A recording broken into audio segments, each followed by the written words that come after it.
What's the difference between an OCD thought and a real thought? This is a common question that many OCD strugglers present, and it's actually a bit of a trap because OCDers are constantly trying to make divisions between what's an OCD thought and a real thought, or what's an intrusive thought and what's my own thought. Or for Christians, it will often say, what's an OCD intrusive thought and a God thought? And so they're constantly trying to make these unfruitful divisions in their thoughts that just leave them in a lot of spirals. It leaves them in compulsive analysis that just keeps them in loops. Because oftentimes we have to learn that thoughts are just thoughts. We tend to place too much pressure and meaning on a thought and emotion that just shows up, and it leads us into very unfruitful territory. We also have to realize that OCD can infiltrate any subject and any topic and any arena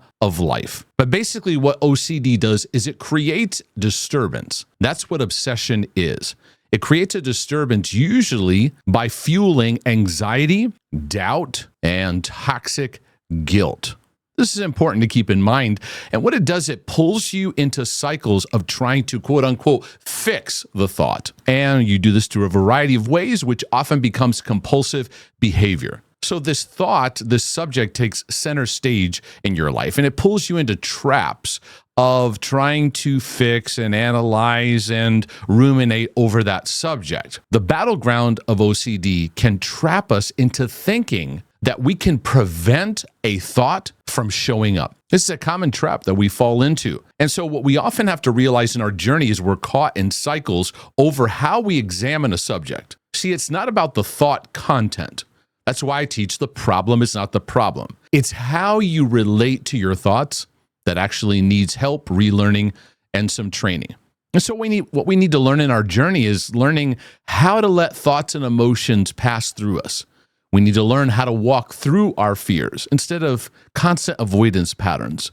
We need to learn how to walk through our toxic guilt programming and learn how to take steady steps moving through that which we're normally disturbed about.